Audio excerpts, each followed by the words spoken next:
Today we celebrate the role the White Library plays in the lives of our students and our community. And I remember the big role that it played for this student at Del Mar College back in 1980 something, and how it was a wonderful, wonderful place for me to retreat and get out of the heat and be inspired. This library has been a magnet for students here on the Heritage campus for many, many decades. And I certainly do remember those days fondly. First level of this library was established in 1967. This is the first two floors in 1967, officially opened in 68.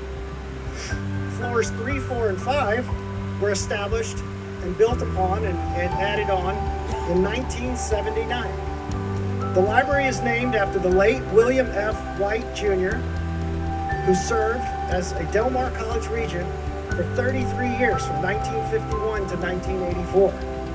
The naming of the library was a tribute to his long and dedicated service to the college following his retirement from the Board of Regents. This renovation and many others started with a $157 million bond referendum approved by the voters in 2014.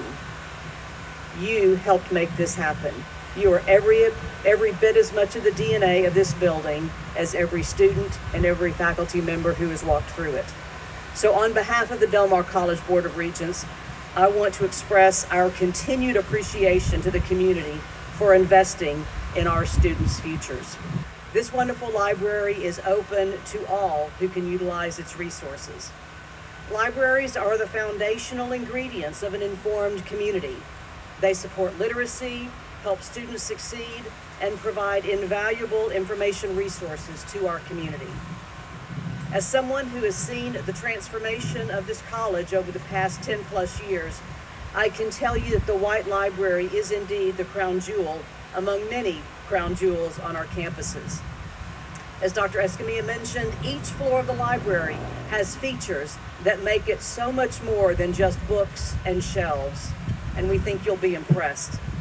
In renovating the White Library, our goal was to transform an outdated and aging space, providing students with a modern, comfortable, and welcoming 21st century library where they can study, collaborate, relax, get a cup of coffee, and find the information and assistance needed to accomplish their educational goals. As part of the renovation, we took a look at our campus, and we integrated other student-serving departments, such as the IT help desk, the testing department, and the Stone Writing Center, into the space to make it more convenient for students to access those services. The first floor, which, as Dr. Escamilla pointed out, has been christened the Dwayne Sandlin Learning Commons, is the living room of the campus. In 2014, Mr. Sandlin, a former Del Mar College counselor, bequeathed the library, the White Library, with an endowment of $1.8 million. The library and our students continue to benefit from his generous donation, and we are forever grateful to Mr. Sandlin. The second and third floors house student services such as the Stone Writing Center, the IT help desk, the testing center, library classrooms, a large presentation space, and a sculpture gallery. The fourth floor is dedicated to part of the library's book collection and is equipped with open access computers, a silent study room, historical displays, and individual study spaces.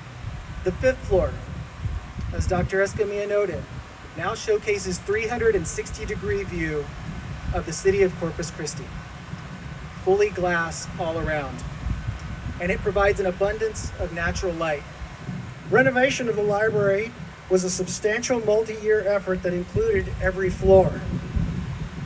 It is now truly a 21st century library that is equipped with all the services and resources our students need to be as successful as they possibly can.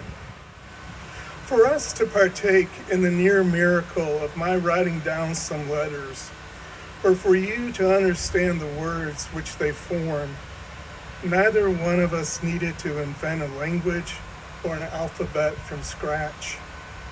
What makes us humans so different from our cousin the apes is the knack of transmitting gained knowledge from one generation to the next, then to the next, and on and on.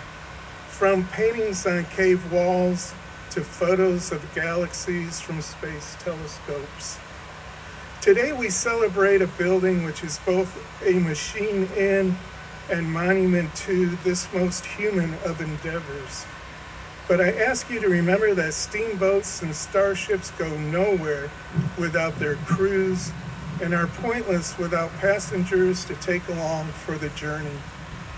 For no matter what the messages are, if left to themselves, even if said missives are aligned in neatly assigned spaces, they are meaningless artifacts in which Helen preens idly in Sparta while 1,000 ships remain moored.